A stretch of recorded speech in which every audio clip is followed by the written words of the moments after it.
Welcome to Hop on Calls, a short, tactical, and practical podcast for outbound sales professionals looking to level up their game by learning from actual cold calls that I make every week live on LinkedIn. My name is Kevin Hopp, and I'm all about helping outbound sales professionals hone their craft and build high-quality pipeline. Let's dive right in and see what we can learn in this episode.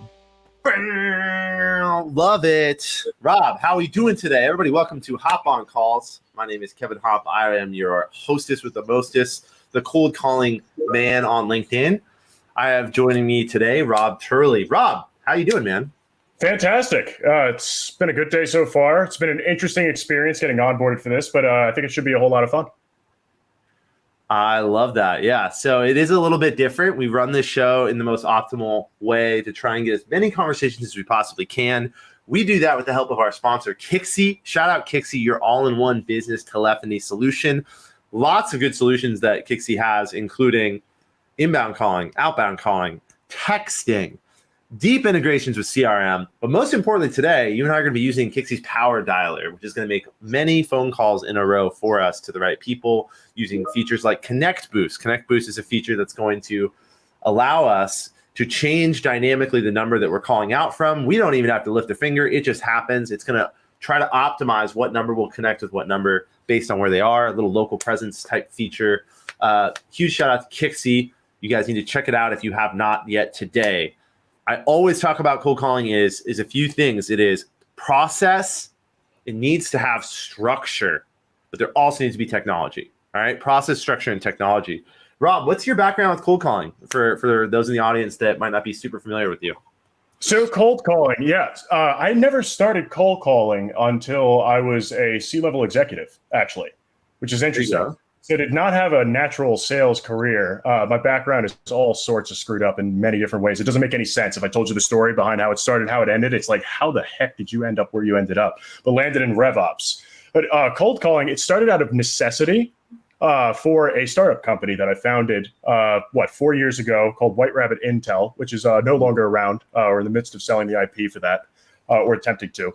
But had to do it. And found out that I absolutely loved it, and it's a whole lot of fun. So it's not for the faint of heart, and the conversations that you have need to have character and volume to them. How do you not get hung up on? How do you appeal to somebody who's in a leadership position to get them to talk to you? And I developed something called the curiosity method, where I have not called into the specific industry that I'm calling into right now, but it's worked across every other industry that I've worked with. But it's really organic, if you will. It's up to the person you're calling to have that conversation. It's not up to you. There's no force in it.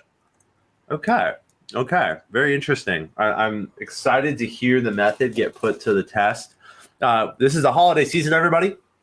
What does that mean? That means it is Christmas shirt season. If you guys tune in during the month of December, you're going to see me wearing all sorts of Christmas shirts because I'm a big Christmas guy. The irony of that is I married a Jewish girl. So we sell Red Bull. That's too funny. I came in a gray shirt, so I feel kind of bad about it. Look, man, it's not even Christmas month yet, but post Thanksgiving is when I start decorating. We need to get up on the roof here one of these days and do the lights. Have not done that yet, but just don't fall. That's the only thing you need to be successful at. If you don't fall and the lights are there, you're good. Look, I am trying not to fall off a roof. That would be bad. So today, let's go over who we're going to be calling. So I'm going to be calling for my client, Uncommon Giving. Uncommon Giving has a platform that allows employers to enable their employees to give back to nonprofit causes that they care about. It's a really cool platform, really cool company. I'm helping them build an outbound motion. It's going really well. Out of curiosity, real quick with them, is it something that integrates into the payroll processor? I do believe so. But it also is something that you have an individual giving wallet, right?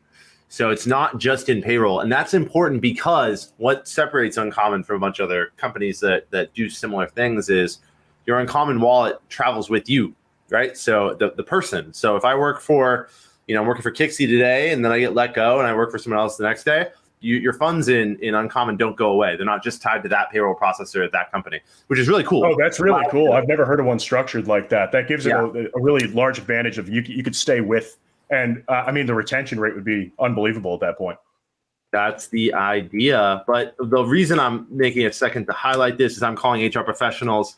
What is today? Do you know what today is? It's the day after it's the day after Cyber Monday, which is called Giving Tuesday.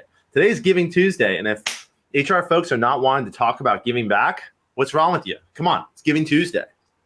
You got to love that. Rob, who are you calling today? So I'm calling for a company I'm working with called ChatConversions. And what it is that we do, super simple solution. Embed a live chat that's fully staffed with human beings and managed on websites to drive sales conversion. Simple as that. Since the buyer's journey has been shifting and everybody's doing self-research because the majority of people don't want to talk to a salesperson anymore because of all the spray and pray spamming that's been happening. Oh, yeah. How do you get somebody to follow the natural buyer's journey of the self-research process and be well informed? Because when someone goes to your website, about 64% wind up in indecision. And since they wind up in indecision, nothing happens. Or they make no decision in the case of they don't have the questions answered that they need answered. So how do you give them a lifeline of a human being to talk to? And also, so when they hit that chat button, it's not a robot. Because if you're anything like me, you are absolutely and utterly pissed off the second it gives you an automated answer. Right. I like that because it's the evolution of what we saw early on a few years ago, right? The rise of like drift in this conversational sales like methodology where it's like, yeah, have a chatbot talk to someone when they come to your website, it'll work. I think that trick is getting old, and ChatConversions might be a bit of an answer to that, where you have a real live person with dynamic responses there. Yeah, so the research behind that too, I mean, I worked in the artificial intelligence industry for quite some time and learned a lot about the people, the process, the technology. We're about 7 years out from GPT-3 contextual analytics to being able to mimic a human being for specific case scenarios in a way where it will fool anyone. And I'm talking people of even the lowest intelligence. You're not fooling anybody, and we're not even close to there. A human touch is so important to have. Yeah. So you can't just add a bunch of different sequences in there and expect somebody to be happy, because people ask very crazy questions. Even just, how are you doing today? It throws it for a loop. So how do we get people to engage in a way where they feel like they've been catered to? Not only, like, for example, through a subdomain in a ClickFunnels. If you have a human being to talk to where you're going through a ClickFunnels experience, that's unbelievable. If you have it on a website, great. If you have it on a product page, great. It all depends on what you're trying to accomplish. But there are a lot of cases where chatbots are ideal. Like, for example, you have it on a site to apply for a credit card. Same questions, same process every time, easily replicable, really on the rails. So you want to use a bot for that. It's a waste of human assets. Sure. I believe that. Well, why don't we jump into it? Rob, who are you calling? You're calling on behalf of... I'm going to be calling today SaaS leadership. That's CEOs, managing directors, as well as founders and people who hold maybe a revenue position in that. They could be mid-level founders, or they're the highest level, which is C-suite. So we're going to talk to those folks, and it's going to be companies between 200 to 1,000 in size. The reason I'm going for that is because they're in a massive growth mode, and there's a very high demand for them to perform during this time period, Q4. So how do we enable them to have something to equip themselves that will help them drive conversion through their website and feed their sales team qualified leads consistently? Love that. Love that. With no further ado, I'm jumping into the queue, baby. Boom. You want to hear a good tip here? Here's a tip for you, for everybody out there. At the end of a set meeting, like a discovery meeting or a first meeting or whatever, if you don't know this person very well and you're not sure if you're going to be on a texting level with them, I use what's called the here's the pen trick. It's a quick little thing at the end. If it's gone well, I always ask, I say, hey, Rob, do you have a pen? And they say, no, but I got my laptop, I got my phone. What, or they say, yes. Say, cool, take down my cell phone number. Then you give them your cell phone number. And what do they do back? They reciprocate. They give you their cell phone number. Then immediately, right after that, you text them and say, hey, cool, now we're connected via text. Really enjoyed it today. Look out for that email with the follow-up. You have that one-to-one communication. It takes the communication a level deeper. Hello? Hey, I was looking for Francisco. I'm sorry, I think you dialed the wrong number. Oh, wait, hold on. Is this Carolina? Yes, this is Carolina. Okay. Sorry, I looked in the wrong spot. Yeah, this is Kevin. I'm with a company called Uncommon Giving. Did I catch you with a minute to have a quick conversation here, Carolina? Yeah, I'm sorry. This is not a good time. Oh, okay. Is there a better time to reach out? What is this all about? Well, it's Giving Tuesday. I'm with a company called Uncommon Giving. We help organizations similar to yours build structured giving programs. I was hoping to have a quick conversation about how you guys think about that. Yeah, we are partnering with a local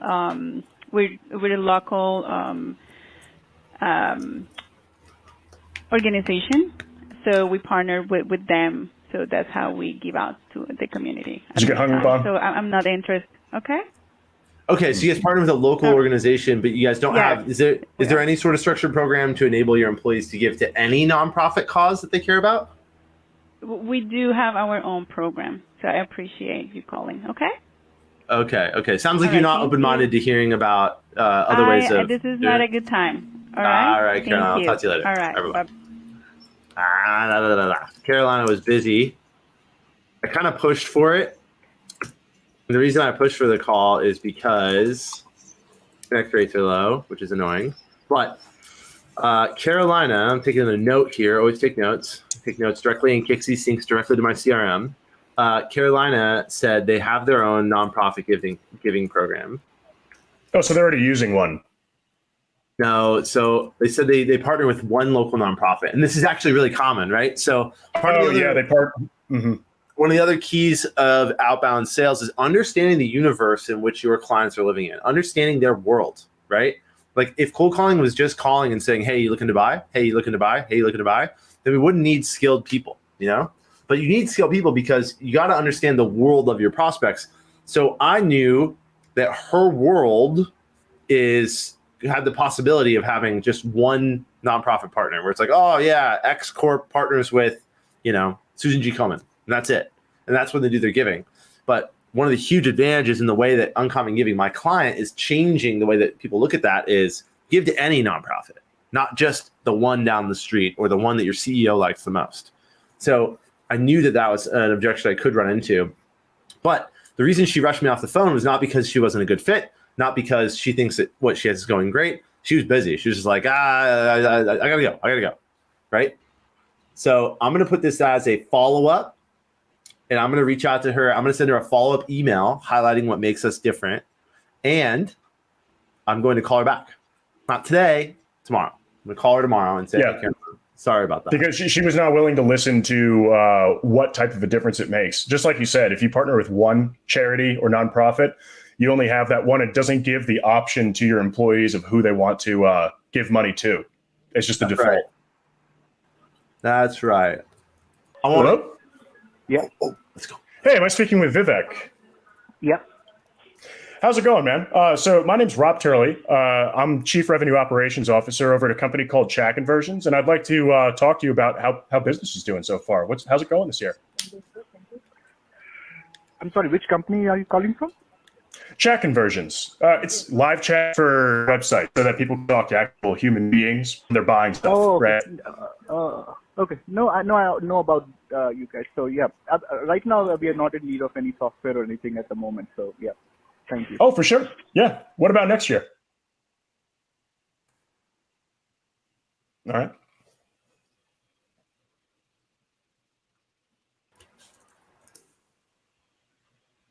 That was an interesting experience. What'd you say? He's heard of the company before, which rarely happens in our case because we're pretty new. And he was like, "Well, we don't need anything right now because they're not looking for anything new at the moment." So he wasn't even willing to listen to it. I think he made the assumption of, "I know what this is, and I know what it does," but whether that's true or not is a whole different story. So also, the guy's based out of India. So a lot of those companies staff their own live chats because they have these tech companies have like entire armies of people on phones and on chats and on whatever else, because they pretty much have access to an entire call center at their disposal. Very common. That's right. Why not move into category language there then, right? What I mean by category language is instead of saying, "Oh, you know what ChatConversions is all about," you have that box checked. I'd say, "Awesome. So you have moved to optimize the experience when people come to your website. right? That's great advice. And then let them say, well, right? Because like I take the I'm not looking for change. I'm not looking to buy anything. Thanks, Rob. Thanks for the call. Hey, I'm good. Right? That's a cheap objection. We didn't really learn what he's doing. What is this business doing underneath the surface? And yeah, he wouldn't answer the question. Yeah, he would answer the question. So either way, good conversation. And I love that we're having conversations here. This is good stuff, huh? And that's all we got for today's episode of Hop On Calls, powered by Kixie. Be sure to tune into the live recordings every Tuesday on LinkedIn. Would love to have your comments, reactions, questions. It's a really good learning environment for anyone that is looking to do outbound sales better. If your organization is actively focusing on this, feel free to reach out to me, Kevin Hopp, on LinkedIn, or go to hopconsultinggroup.com. I'll see you next time. Cheers.